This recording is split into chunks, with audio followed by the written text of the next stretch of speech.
睡前聊历史，每天一个历史故事。今天我们聊的是女真觉醒，大明崩盘。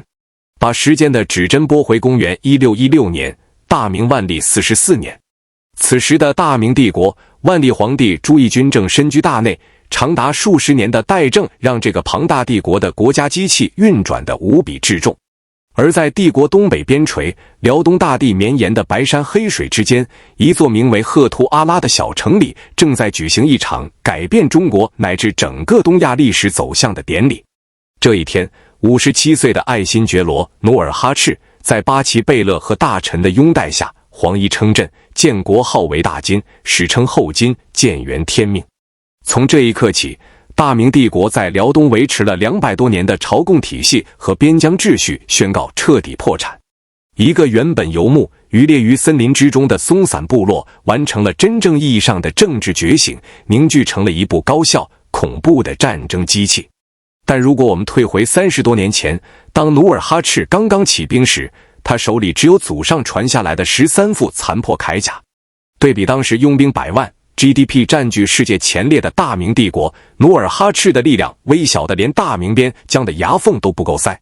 那么，究竟是什么原因让这个原本在明朝将领眼中温顺如绵羊的部落首领一步步做大？努尔哈赤又是如何敏锐地察觉并利用了明朝边疆管理的致命漏洞，最终完成了女真人的政治和民族觉醒呢？今天我们就来深度硬核复盘1616赫图阿拉之光背后的地缘政治博弈，以及明帝国辽东防线的系统性崩盘。要理解努尔哈赤的崛起，我们首先要明白明朝在辽东实行的是一套什么样的边疆管理制度。明朝对女真各部的管理核心逻辑可以概括为4个字：以夷制夷，或者叫分而治之。明朝政府在东北设立了建州卫、毛连卫、海西卫等众多的卫所。请注意，这些卫所和内地驻扎明军的卫所不同，他们是羁縻卫所。也就是说，明廷并不直接派遣官员去统治女真人，而是给女真各部的首领封官许愿，赐予他们都督、指挥使之类的头衔。你们自己管自己，但是必须尊奉大明为宗主，定期来北京朝贡。为了防止女真部落出现一个统一的强大政权威胁大明，明朝辽东边将采取了一种极其冷酷且务实的平衡战略，谁弱小我就扶持谁，谁强大我就联合其他人去打压谁。就像是在养蛊，绝对不允许里面出现一个可以吃掉所有同类的蛊王。在明朝万历初期，镇守辽东的是明代著名的军事家李成梁。李成梁在辽东镇守近30年，武功赫赫，但他也是这种平衡战略的忠实执行者，甚至可以说是这种战略的集大成者。李成梁时期，海西女真中的叶赫部比较强大，建州女真中的王杲比较强大，李成梁就毫不犹豫地对他们进行了残酷的军事打击。这就引出了努尔哈赤命运的转折点，也是明朝边疆管理出现的一个极其荒谬的血色漏洞。公元1583年，明军将领李成梁率军攻打建州女真叛将阿台所在的古勒城。阿台是努尔哈赤的堂姐夫。当时，努尔哈赤的祖父觉长安和父亲塔克氏其实是忠于明朝的。他们为了救出被困在城里的孙女和女儿，进入了古勒城。结果，明军在攻破城池后纵兵屠城，努尔哈赤的祖父和父亲竟然在乱军之中被明军误杀了。这是一场极其典型的边疆管理失控事件。明朝的辽东军队在执行平叛任务时，军纪涣散，滥杀无辜，连自己的带路党和忠诚附庸都未能幸免。得知父祖死讯的努尔哈赤悲愤交加，他跑到明军大营质问明朝官员为什么要杀害无辜的忠良。明朝官员的态度极其傲慢，只是轻描淡写地回了一句这是误杀，然后象征性地给了努尔哈赤30匹马、30道敕书作为补偿，并让他继承了建州左卫指挥使的职务。在明朝边疆看来，死2个蛮夷首领根本不叫事儿，给你点封赏你该感恩戴德了。但他们没有意识到，正是这种漫不经心的傲慢点燃了毁灭帝国的火种。面对杀父之仇，努尔哈赤展现出了极其可怕的政治隐忍。他清楚地知道，以自己目前的力量，如果公开打出反明的旗号，李成梁的大军顷刻间就能让他灰飞烟灭。于是他接受了明朝的安抚，表现得比以往更加恭顺。这就是努尔哈赤利用的第一个边疆管理漏洞——明朝边疆的傲慢与对表面顺从的迷信。明朝的官僚系统极其看重名分和表面文章，只要你按时进贡，只要你对朝廷的官员磕头，只要你不公开扯旗造反，地方官员往往就懒得去深究你背后的动作，因为多一事不如少一事，谁也不想在自己的任期内惹出边信。努尔哈赤把这种心理摸得透透的。他在起兵统一建州女真各部的时候，打出的旗号从来不是反抗明朝，而是报私仇，或者替明朝惩罚那些不听话的部落。他拿着明朝给他的30道敕书，这成了他合法垄断对明朝贸易的凭证，也成了他号令其他女真部落的政治资本。在这个过程中，我们不得不提辽东总兵李成梁。晚年的李成梁在经历了长期的边关岁月后，心态发生了微妙的变化。他开始养寇自重。为了维持朝廷对辽东的军事拨款，为了凸显自己的不可替代性，他需要辽东保持一种适度的紧张状态。李成梁和努尔哈赤之间形成了一种极其复杂的默契。李成梁看着努尔哈赤一步步吞并周边的小部落，只要努尔哈赤依然对他恭恭敬敬，依然大把大把地给他送人参、送貂皮、送东珠，李成梁就睁一只眼闭一只眼，甚至有意无意地偏袒努尔哈赤。在明朝辽东情报系统全面腐化瘫痪的背景下，努尔哈赤的实力像滚雪球一样壮大。他先后消灭了建州女真的其他部落，统一了建州。而此时的明廷还天真地以为努尔哈赤只是一个听话的看门狗。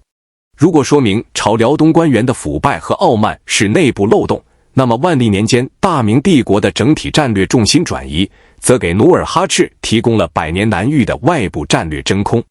公元1592年，日本太阁丰臣秀吉发动了侵略朝鲜的战争，史称壬辰倭乱，或者是万历朝鲜战争。这场战争彻底改变了东亚的地缘政治格局，也成了努尔哈赤崛起的超级加速器。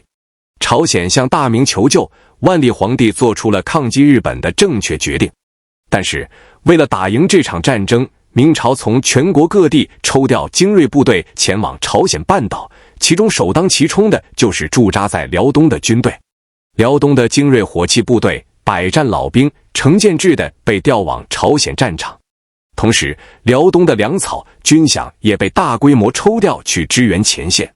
这场战争断断续续打了7年，大明帝国虽然最终帮助朝鲜击退了日本，但也付出了极其惨重的代价。辽东地区的军事防御力量被彻底抽控，明军在辽东的控制力降到了历史最低点。更要命的是，就在万历朝鲜战争期间，明朝西南地区又爆发了播州杨英龙叛乱，西北地区爆发了宁夏破败叛乱，这就是史书上著名的万历3大征。大明帝国仿佛变成了一个四处救火的消防员，帝国的财力和军事资源被极度透支。在这长达10年的时间里，明朝根本没有精力去管辽东森林里的女真人。努尔哈赤敏锐地抓住了这个千载难逢的历史机遇。他在干什么呢？他没有去骚扰明朝的边境，而是利用这个战略真空期，开始了对女真各部的大规模兼并战争。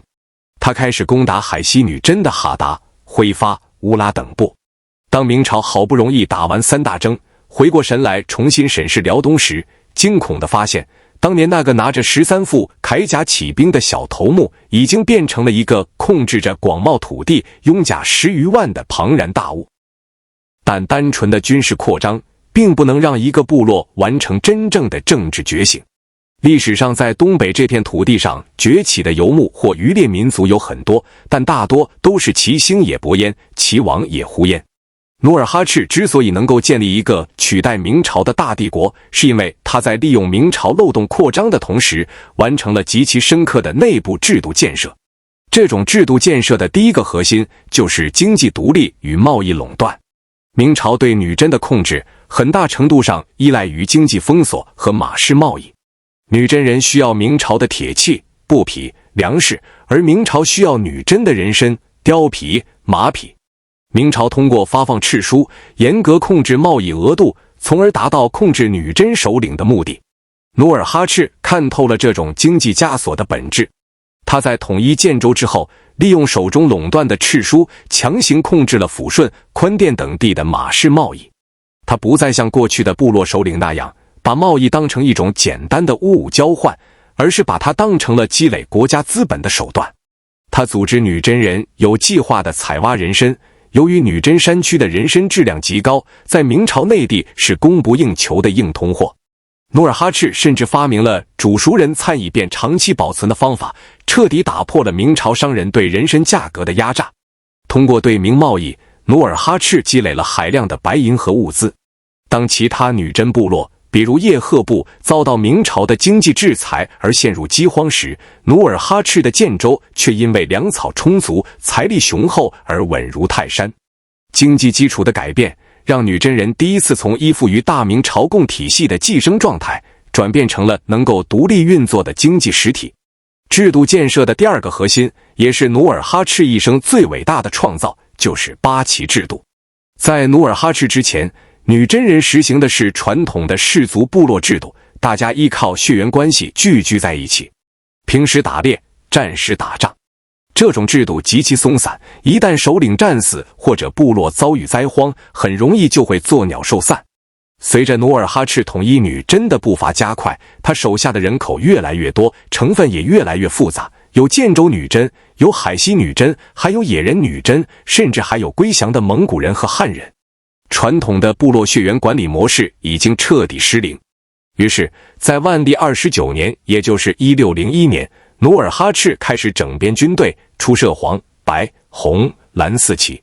到了万历43年，也就是1615年，随着实力的进一步扩大，他又增加了镶黄、镶白、镶红、镶蓝四旗，正式确立了八旗制度。八旗制度绝对不是一个简单的军事编制，它是一个军政合一、军民合一的超级社会组织系统。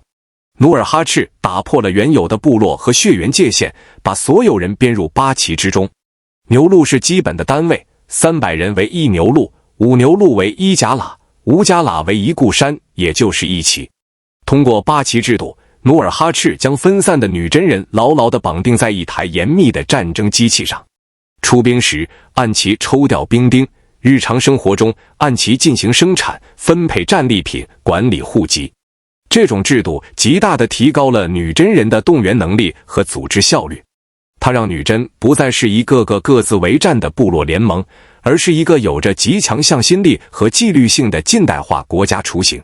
明朝的边防军面对的不再是过去那种一冲即散的部落武装，而是一支有组织、有纪律、后勤有保障的常备军。这在当时冷兵器时代的东亚，绝对是降维打击。制度建设的第三个核心是文化的觉醒，也就是满文的创立。一个没有自己文字的民族是很难建立起持久的政治认同的。早期的女真人没有文字，他们与明朝的书信往来，要么用蒙古文，要么用汉文，这不仅沟通效率低下，更重要的是，在文化和心理上始终处于附属地位。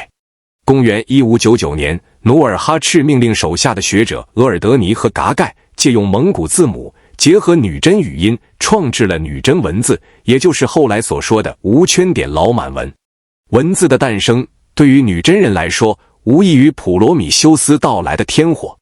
它不仅解决了政令传达、记录账目的实际问题，更重要的是，它赋予了女真人一种独立的民族自豪感和文化认同感。从此以后，女真人有了记录自己历史的工具，有了构建自己政治叙事的载体。他们不再是大明帝国边缘一群只会弯弓射大雕的野蛮人，而是一个拥有自己文字、自己制度的文明共同体。经济独立、八旗制度、创制文字，这三大举措让努尔哈赤在暗中完成了从部落酋长到国家君主的华丽蜕变。而这一切都是在明朝辽东官员的眼皮子底下进行的，明朝的边疆管理体系对此竟然毫无警觉，或者说即使有所察觉，也已经因为体制的僵化和腐败而无能为力。时间终于来到了1616年，此时的努尔哈赤已经57岁了。经过30多年的苦心经营，他不仅统一了建州女真，还吞并了绝大部分海西女真，甚至征服了黑龙江流域的野人女真。他的疆域东起日本海，西到辽东边墙，北达外兴安岭，南接朝鲜。他手握八旗精锐10余万，战将如云，谋臣如雨。而此时的大明帝国呢？万历皇帝依然在后宫里进行着他漫长的罢工，朝廷内部党争不断，东林党、齐楚这个党吵得不可开交。辽东防线年久失修，军饷克扣严重，士兵逃亡成风。当年那个能够在辽东呼风唤雨的李成梁，也已经在去年的万历43年郁郁而终。明朝在辽东的边疆管理漏洞已经扩大成了无法弥补的黑洞。努尔哈赤知道时机终于成熟了，他不需要再继续伪装下去了，他要向整个天下宣告，女真人不再是任何人的附庸。万历44年正月初1，在赫图阿拉的八角殿前，鼓乐齐鸣。努尔哈赤在众人的拥戴下登上了象征最高权力的宝座。他宣布建立大金国，自称富裕列国英明汉，建元天命。赫图阿拉之光在这一刻彻底点亮了东北这片苦寒之地。1616年的建国绝不是一次心血来潮的僭越，而是女真人政治觉醒的最终确认。它标志着努尔哈赤彻底抛弃了明朝体制内的地方官身份，以一个独立主权国家元首的姿态，正式站到了大明帝国的对立面。2年后的1618年，努尔哈赤以7大恨为名，正式起兵反明，攻克抚顺。3年后的1619年，在决定两国命运的萨尔浒之战中，努尔哈赤凭借卓越的战术指挥和八旗军强大的战斗力，以少胜多，全歼明朝10万大军，彻底扭转了辽东的攻守之势。回顾努尔哈赤从13副乙甲到建立后金的这段历史，我们不禁唏嘘。明朝的边疆管理不可谓不用心，修筑了漫长的辽东边墙，设立了复杂的机密卫所，实行了冷酷的平衡战略。但是再精妙的制度，如果执行它的是一个腐败、僵化、傲慢的官僚系统，最终都会沦为废纸。大明帝国在辽东的失败，不是败给了某一场具体的战役，而是败给了系统的全面溃烂。他们轻视了边疆民族的生存智慧，无视了外部地缘政治的剧烈变动，更忽略了像努尔哈赤这样一位百年不遇的战略天才。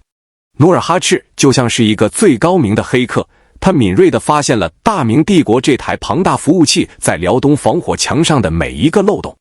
从利用边疆的傲慢掩盖自己的野心，到利用明朝的内忧外患进行军事扩张，再到利用贸易漏洞实现经济独立，最后通过八旗和满文完成内部系统的重装升级。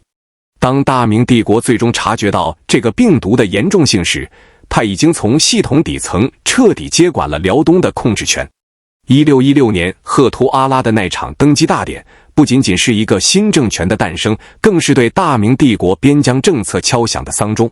它残酷地证明了一个历史铁律，在一个封闭僵化的帝国边缘，任何微小的裂缝，如果被一个拥有坚定意志和卓越智慧的群体所利用，最终都会演变成吞噬帝国的惊涛骇浪。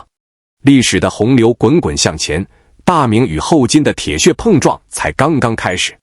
赫图阿拉之光将很快化作燎原的战火，烧向山海关，烧向北京城，最终改变整个中华大地的命运。感谢观看本期时光 Gamers。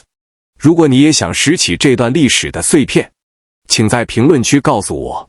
我是每天一个历史故事，我们下期见。